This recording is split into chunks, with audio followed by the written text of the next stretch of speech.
ever saw. Sometimes our mother would amuse us with stories and anecdotes of her younger days, which, while they entertained us amazingly, frequently awoke, in me at least, a secret wish to see a little more of the world. I thought she must have been very happy, but she never seemed to regret those past times.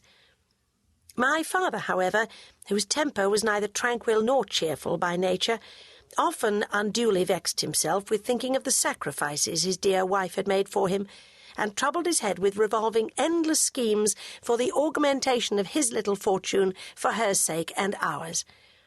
In vain my mother assured him she was quite satisfied, and if he would but lay by a little for the children, we should all have plenty, both for time present and to come. But saving was not my father's forte. He would not run in debt, at least my mother took good care that he should not, but while he had money he must spend it. He liked to see his house comfortable and his wife and daughters well clothed and well attended, and besides he was charitably disposed, and liked to give to the poor according to his means, or, as some might think, beyond them. At length, however, a kind friend suggested to him a means of doubling his private property at one stroke, and further increasing it hereafter to an untold amount. This friend was a merchant, a man of enterprising spirit and undoubted talent, who was somewhat straitened in his mercantile pursuits for want of capital, but generously proposed to give my father a fair share of his profits if he would only entrust him with what he could spare. And he thought he might safely promise that whatever sum the latter chose to put into his hands, it should bring him in cent per cent. This small patrimony was speedily sold, and the whole of its price was deposited in the hands of the friendly merchant, who as promptly proceeded to ship his cargo and prepare for his voyage. My father was delighted, so were we all, with our brightening prospects. For the present, it is true, we were reduced to the narrow income of the curacy, but my father seemed to think there was no necessity for scrupulously restricting our expenditure to that. So, with a standing bill at Mr. Jackson's, another at Smith's, and a third at Hobson's, we got along even more comfortably than before, though my mother affirmed we had better keep within bounds, for our prospects of wealth were but precarious after all, and if my father would only trust everything to her management, he should never feel himself stinted. But he, for once, was incorrigible. What happy hours Mary and I have passed while sitting at our work by the fire, or wandering on the heath-clad hills, or idling under the weeping birch, the only considerable tree in the garden, talking of future happiness to ourselves and our parents, of what we would do and see and possess, with no firmer foundation for our goodly superstructure than the riches that were expected to flow in upon us from the success of this worthy merchant's speculations. Our father was nearly as bad as ourselves, only that he affected not to be so much in earnest, expressing his bright hopes and sanguine expectations in jests and playful sallies that always struck me as being exceedingly witty and pleasant. Our mother laughed with delight to see him so hopeful and happy, but still she feared he was setting his heart too much upon the matter, and once I heard her whisper as she left the room, "God grant he be not disappointed. I know not how he would bear it." Disappointed he was, and bitterly too. It came like a thunderclap on us all that the vessel which contained our fortune had been wrecked, and gone to the bottom with all its stores, together with several of the crew and the unfortunate merchant himself. I was grieved for him. I was grieved for the overthrow of all our air-built castles, but with the elasticity of youth I soon recovered the shock. Though riches had charms, poverty had no terrors for an inexperienced girl like me. Indeed, to say the truth, there was something exhilarating in the idea of being driven to straits and thrown upon our own resources. I only wished Papa, Mamma, and Mary were all of the same mind as myself, and then, instead of lamenting past calamities, we might all cheerfully set to work to remedy them.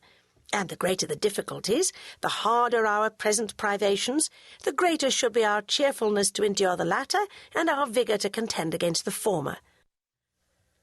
Mary did not lament, but she brooded continually over the misfortune, and sank into a state of dejection from which no effort of mine could rouse her. I could not possibly bring her to regard the matter on its bright side as I did. And indeed I was so fearful of being charged with childish frivolity or stupid insensibility that I carefully kept most of my bright ideas and cheering notions to myself, well knowing they could not be appreciated. My mother thought only of consoling my father and paying our debts and retrenching our expenditure by every available means. But my father was completely overwhelmed by the calamity. Health, strength, and spirit sank beneath the blow, and he never wholly recovered them. In vain my mother strove to cheer him by appealing to his piety, to his courage, to his affection for herself and us. That very affection was his greatest torment. It was for our sakes he had so ardently longed to increase his fortune. It was our interest that had lent such brightness to his hopes, and that imparted such bitterness to his present distress. He now tormented himself with remorse at having neglected my mother's advice, which would at least have saved him from the additional burden of debt. He vainly reproached himself for having brought her from the dignity, the ease, the luxury of her former station, to toil with him through the cares and toils of poverty. It was gall and wormwood to his soul to see that splendid, highly accomplished woman, once so courted and admired, transformed into an active, managing housewife, with hands and head continually occupied with household labours and household economy. The very willingness with which she performed these duties, the cheerfulness with which she bore her reverses, and the kindness which withheld her from imputing the smallest blame to him, were all perverted by this ingenious self-tormentor into further aggravations of his sufferings. And thus the mind preyed upon the body and disordered the system of the nerves, and they in turn increased the troubles of the mind, till by action and reaction his health was seriously impaired, and not one of us could convince him that the aspect of our affairs was not half so gloomy, so utterly hopeless, as his morbid imagination represented it to be. The useful pony phaeton was sold, together with the stout, well-fed pony, the old favourite that we had fully determined should end its days in peace and never pass from our hands. The little coach-house and stable were let, the servant-boy and the more efficient, being the more expensive, of the two maid-servants were dismissed, our clothes were mended, turned, and darned to the utmost verge of decency. Our food, always plain, was now simplified to an unprecedented degree, except my father's favourite dishes.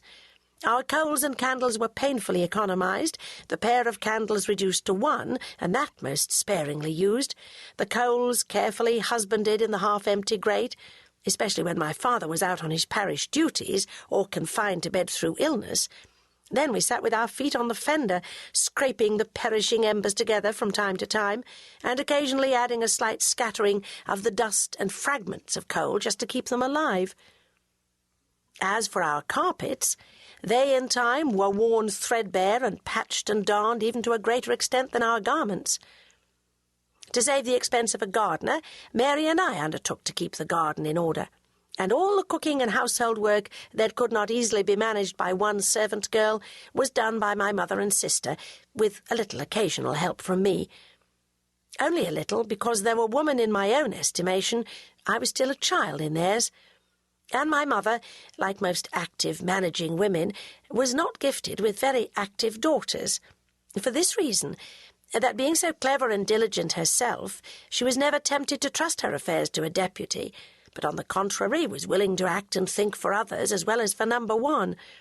And whatever was the business in hand, she was apt to think that no one could do it so well as herself, so that whenever I offered to assist her, I received such an answer as, "No, love, you cannot indeed. There's nothing here you can do. Go and help your sister, or get her to take a walk with you. Tell her she must not sit so much and stay so constantly in the house as she does. She may well look thin and dejected." "Mary, Mamma says I'm to help you, or get you to take a walk with me. She says you may well look thin and dejected if you sit so constantly in the house." "Help me you cannot, Agnes, and I cannot go out with you. I have far too much to do." "Then let me help you." "You cannot indeed, dear child. Go and practice your music or play with the kitten." There was always plenty of sewing on hand, but I had not been taught to cut out a single garment, and except plain hemming and seaming, there was little I could do even in that line. for they both asserted that it was far easier to do the work themselves than to prepare it for me. And besides,